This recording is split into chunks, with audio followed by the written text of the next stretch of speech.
Sœurs et frères, bonsoir. Nous allons voir l'évangile du 13 mars 2024. Évangile de Jésus-Christ selon saint Jean. En ce temps-là, après avoir guéri le paralysé un jour de sabbat, Jésus déclara aux Juifs, « Mon Père est toujours à l'œuvre et moi aussi je suis à l'œuvre. » C'est pourquoi de plus en plus les Juifs cherchaient à le tuer, car non seulement il ne respectait pas le sabbat, mais encore il se disait que Dieu était son propre Père, et il se faisait ainsi l'égal de Dieu. Jésus reprit donc la parole, il leur déclarait, « Amen, amen, je vous le dis, le Fils ne peut rien faire de lui-même. Il fait seulement ce qu'il voit faire par le Père.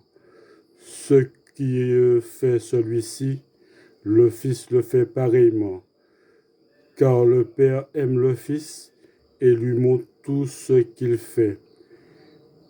Il lui montrera des œuvres plus grandes encore, si bien que vous serez dans l'étonnement. Comme le Père en effet relève les morts et les fait vivre, ainsi le Fils lui aussi fait vivre qui il veut. Car le Père ne juge personne.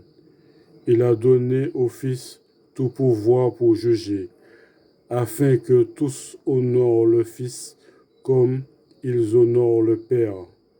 Celui qui ne rend pas honneur au Fils ne rend pas non plus honneur au Père qui l'a envoyé. Amen, amen, je vous le dis, qui écoute ma parole et croit en celui qui m'a envoyé, obtient la vie éternelle, et il échappe au jugement, car déjà il passe de la mort à la vie.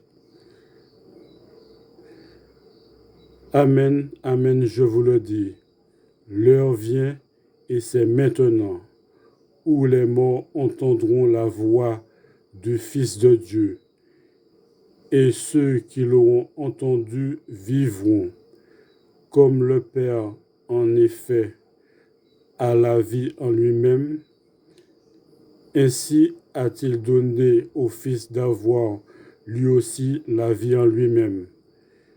Et il lui a donné pouvoir d'exercer le jugement, parce qu'il est le Fils de l'homme. Ne soyez pas étonnés, l'heure vient où tous ceux qui sont dans les tombeaux entendront sa voix.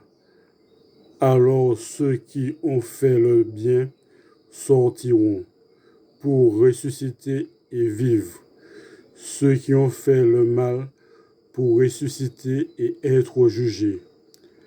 Moi, je ne peux rien faire de moi-même. Je rends mon jugement d'après ce que j'entends, et mon jugement est juste, parce que je ne cherche pas à faire ma volonté, mais la volonté de celui qui m'a envoyé. Acclamons la parole de Dieu.